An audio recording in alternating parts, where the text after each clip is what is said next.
So Prince George is a historic ceremonial title, something reserved for future kings. And the palace puts out this lovely, polished press release about tradition, continuity, and the bright future of the monarchy. Sweet, right? Except behind the scenes, Queen Camilla reportedly completely broke down sobbing. Not because she hates Prince George, not because she thinks he doesn't deserve it, but because this title, this specific honor, is something she apparently believed would eventually go to her own grandson, Freddy Parker Bowles. And the way she found out that it wasn't, she read the same press release the rest of us did, no private conversation, no heads up from her husband, the king, no courtesy warning from the palace machinery she's been part of for years, just cold ink and a very clear message. Your family is not part of this. And honestly, that's where the story gets genuinely complicated, because it's not just about one title or one snub. It's about years of quiet maneuvering, unspoken promises, and a fundamental disagreement about what the monarchy is supposed to look like, all coming to a head in one brutal afternoon. Before we get into all of it, make sure you're subscribed to Crown Watch so you don't miss any updates on the story as it develops. So let's rewind a bit, because you can't really understand why this hit Camilla the way it did without understanding what she's been trying to build for years now. Camilla Rosemary Shan, now Queen Camilla, has spent decades navigating the absolute minefield of royal inclusion.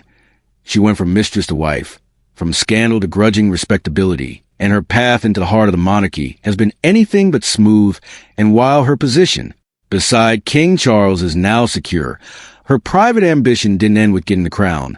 People close to the Queen say she spent years planning something far more personal, seeing her bloodline, her actual descendants woven into the fabric of the institution.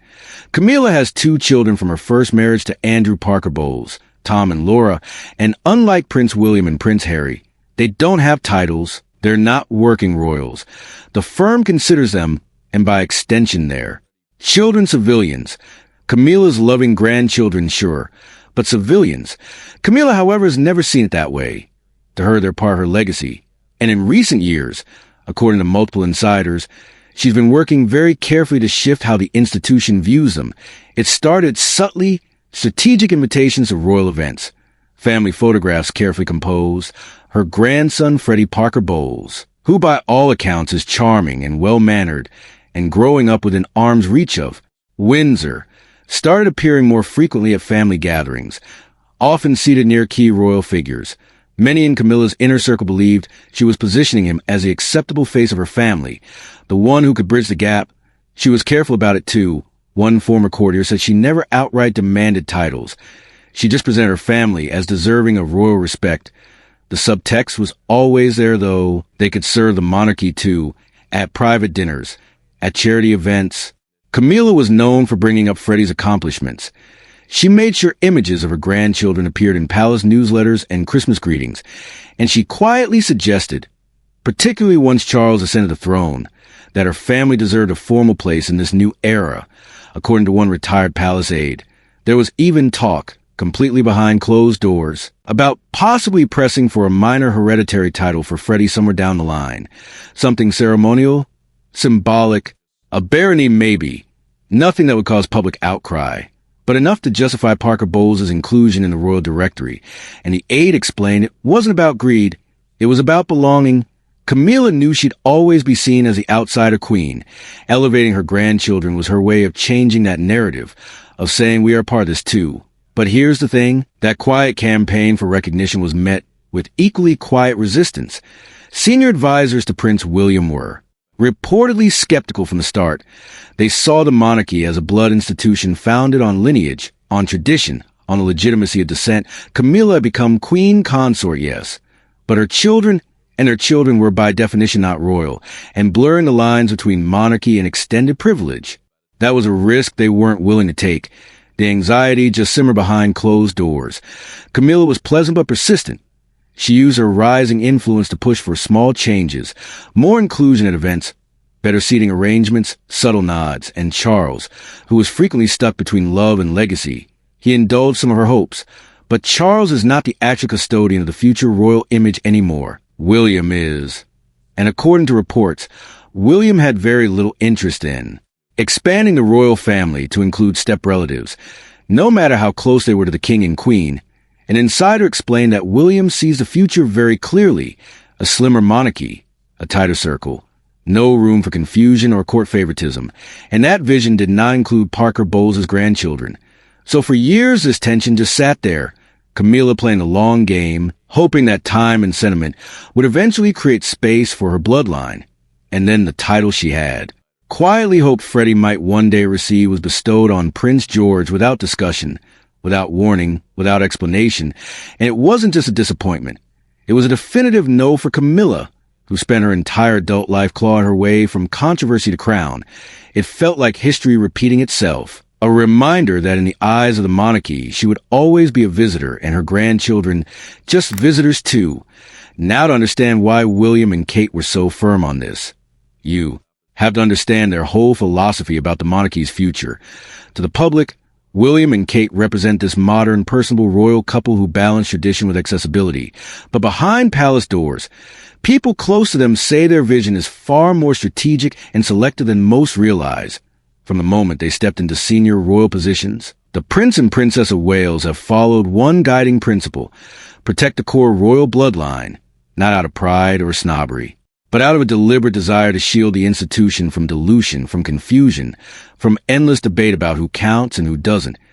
An insider said they understand that the monarchy only survives if the public perceives it as sacred, clean, and direct. Blood matters, heritage matters, titles must reflect that, and that's where the unspoken schism with Queen Camilla started growing. Camilla embraced a blended vision of the monarchy, one that featured her Parker Bowles grandchildren, her civilian children, and the gradual integration of extended family.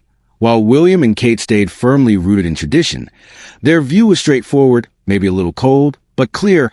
Only those with direct Windsor ancestry should hold royal titles. It wasn't personal. It was structural.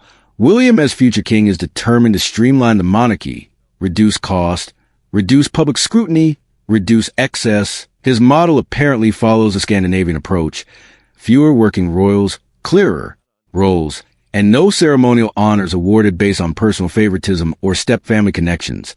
So when Camilla would float suggestions about titles or enhanced prominence for her grandchildren, sources say those suggestions were met with opposition and eventually just silence.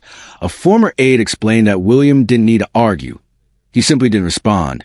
He let the stillness speak for itself. And Kate is reportedly equally uncomfortable with the idea of non-royal offspring getting formal honors. Not because she dislikes Camilla's family, but because she sees the optics. In an era where the monarchy is under constant scrutiny, any move that could be interpreted as nepotism or favoritism would be a public relations disaster. So this moment when Prince George received that long-awaited ceremonial title marked the end of a very long road, a public declaration of the monarchy's future direction, and that direction belongs to the Windsors, the Mountbatten Windsors, not the Parker Bowles family. Several staff members have indicated that William knew exactly how Camilla would react to the announcement. He made no effort to cushion the blow. Others say he felt it was better to be direct now rather than string her along with false hope. A source put it plainly: William isn't cruel, but he isn't sentimental either, especially when it comes to crown. He knows what he's protecting. So while the public celebrated Prince George's transition into a more official role, Camilla was reportedly in tears inside the royal residence, because for her it wasn't just about George receiving the honor, it was about her grandson not receiving it. And William had made his position crystal clear: blood over blended, legacy over sentiment. The monarchy's future would not be shared. And right in the middle of all this, it's King Charles, in a kingdom built on hierarchy and heritage. He finds himself in this impossible position, stuck between the woman he loves and the son who will succeed him. Charles is seen publicly as a stabilizing force after years of royal turmoil, but inside palace walls, this decision to give Prince George that ceremonial title over Camilla's grandson revealed something deeper. Charles may wear the crown, but William now controls the future, and that future does not include the Parker Bowles family. According to senior insiders, Camilla had long relied on Charles' support in her quiet campaign to elevate her family. She'd express her wishes privately, never with demands, just hopes, a barony for Freddy perhaps, some formal recognition of her grandchildren's close connection to the royal family. And Charles, ever the diplomat, would nod and offer reassuring words: "We'll find the right moment." He reportedly told her several times. But when the moment actually came to make a decision about the ceremonial honor, Charles was at a crossroads, given to Camilla's request and risk alienating William or support his heir and devastate his wife. In the end, the king chose the crown. As many believe he always has, sources close to the matter say Charles hesitated. He even floated the idea of creating some lower title for Freddy Parker Bowles as a compromise, but William was unmoved. He didn't see granting titles to step-grandchildren as a compromise at all.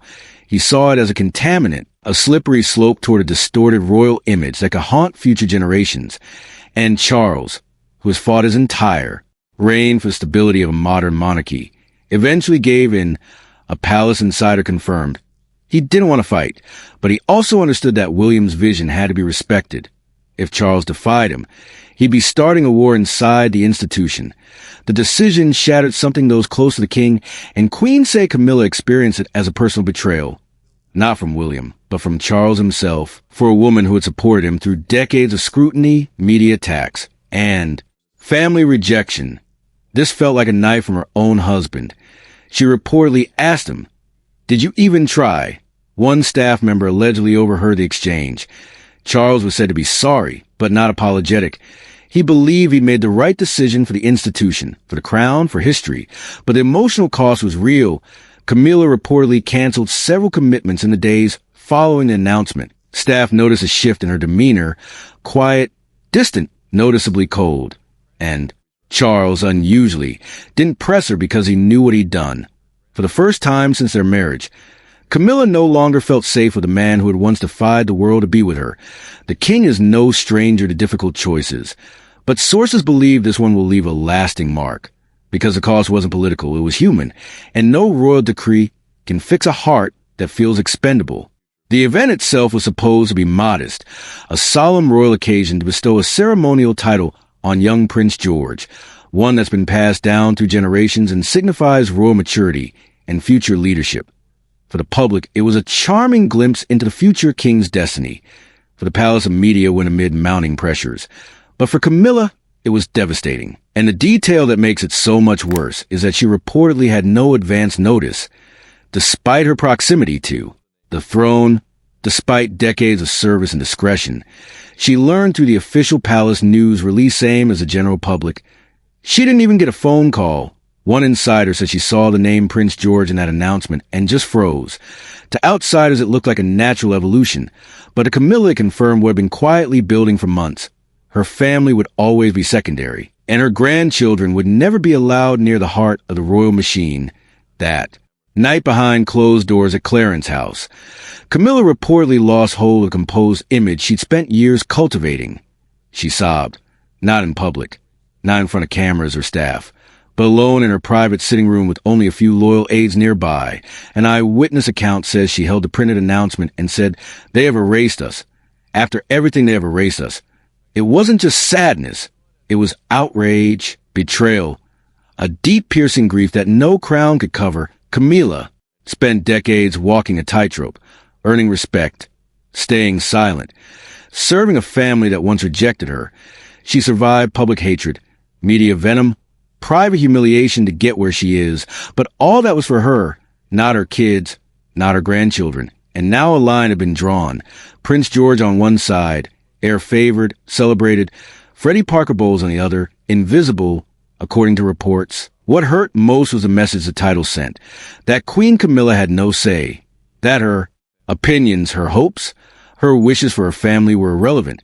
One courtier described the mood in the palace that evening as tense and surreal. Everybody felt it. You could hear it in the silence.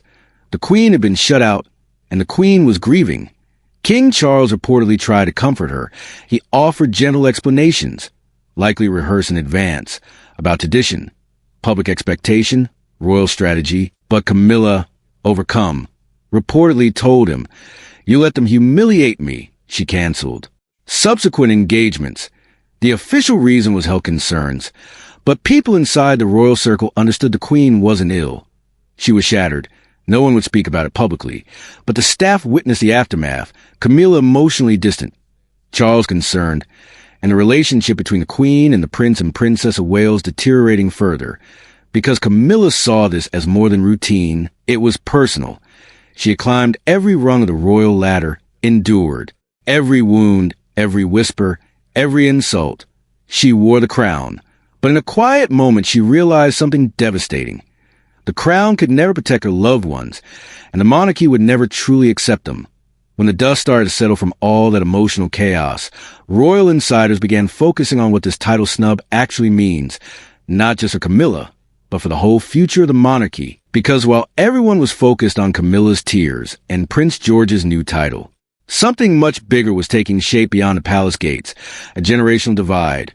On one side, the future, a sharper, streamlined House of Windsor, Prince William, Catherine, and their children being carefully shaped into a more cohesive, modern royal core, one that embodies tradition, clarity, and public relatability.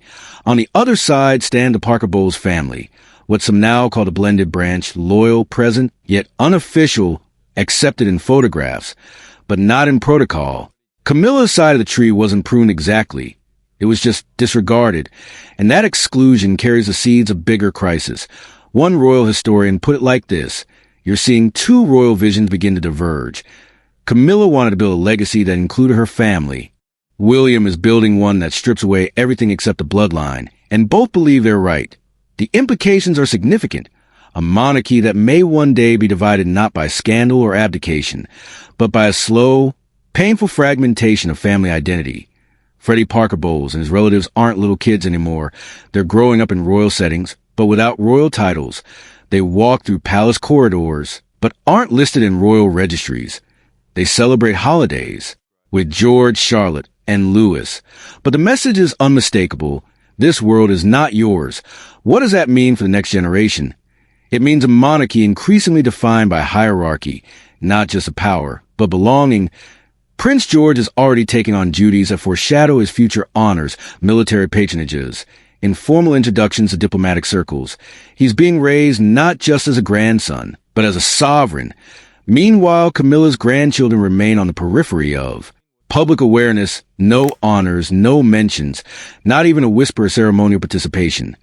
They belong to the Queen's world, but not the monarchy's future. Some argue the separation is necessary, that the monarchy must focus, slim down, eliminate excess to survive in the modern era. Others warn that this segmentation, this quiet exile of step-relatives, could breed an undercurrent of resentment that deepens over time. One source wondered aloud, what happens when Freddy keeps seeing stories about George's promotions, knowing he was once considered for similar recognition? They're not children forever, a former royal press officer noted. And feelings don't disappear just because the palace chooses silence. For now, William's approach appears to be working. The public adores his children. The image of a pure, steadfast royal bloodline is powerful, but palace insiders say the emotional toll of that clarity, especially on those left behind, may one day surface in ways no one can predict. Camilla feels the pain immediately. For her grandchildren, it might take longer, but either way a line has been drawn. One that goes beyond titles and honors, reaching into hearts and across generations. The monarchy's future will be entirely Windsor-centric. The question is what that purity costs a family divided permanently. For Queen Camilla, the crown was never really about personal glory. It was about redemption after years of being ridiculed by the public, whispered about in corridors, blamed for one of the most notorious love triangles in royal history. She fought fiercely for a place at the heart of the monarchy, and she got it. But she could never have predicted that the same institution she fought her way into would quietly close the door on her family. Camilla had hoped her grandchildren would benefit from her sacrifice, that by wearing the crown with grace and loyalty through decades of conflict and transformation, she might pave the way for her bloodline to earn at least symbolic respect within royal circles. Not equality with the Windsors, never that, but recognition as members of a new, modernized royal court. Instead, she was met with silence and then rejection. The ceremonial title given to Prince George was more than a formality. It was a declaration, one that reinforced the monarchy's unwavering commitment to lineage over connection. And in doing so, it shattered years of quiet hope that Camilla had nurtured behind palace walls. Her position is now secure, but isolated. She will stand beside King Charles at ceremonial events, smile for photographs, wave from balconies.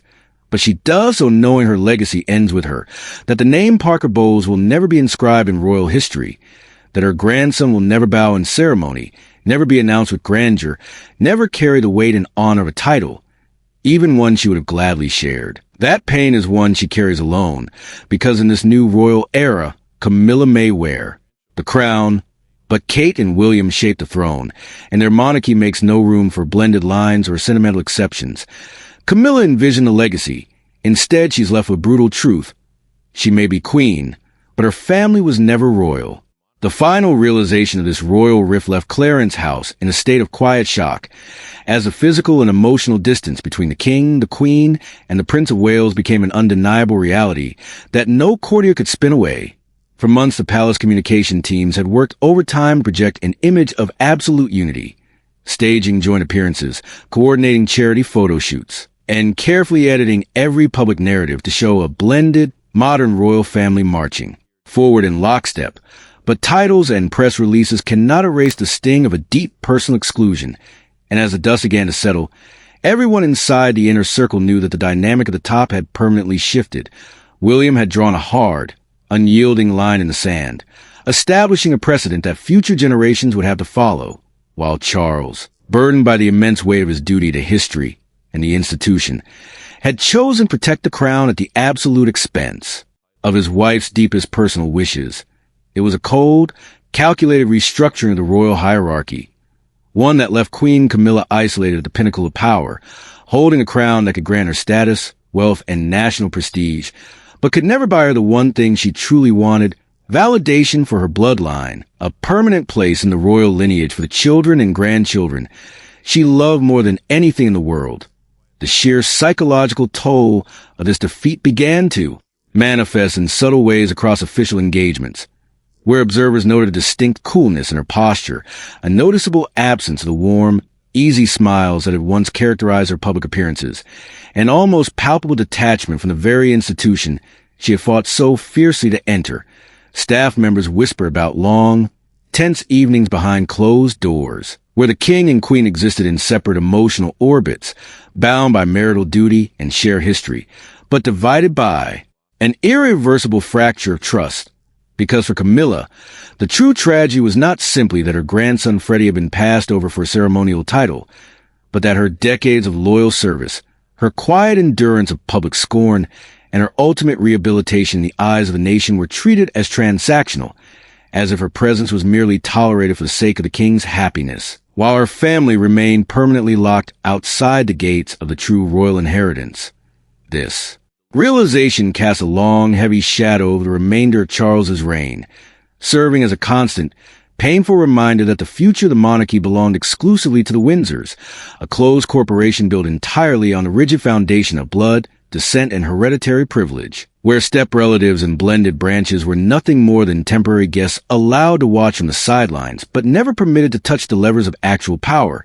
And as Prince George stepped with increasing confidence into his new role, attending high-profile state functions, receiving military patronages, and being tutored directly in the art of sovereignty by his father, the contrast with Camilla's neglected grandchildren grew starker by the day, transforming what was once a private family disappointment into a profound generational tragedy, a quiet, slow-burning crisis that would define the twilight years of the current reign and set the stage for an even more uncompromising royal era under William and Catherine, where sentimentality would have no currency, where personal affection would be strictly subordinated to institutional survival, and where the history books would ultimately record that while Camilla Rosemary Shand achieved the impossible by rising from scandal to become queen consort, her family story inside the palace walls ended not with grand royal inclusion, but with a silent, absolute erasure,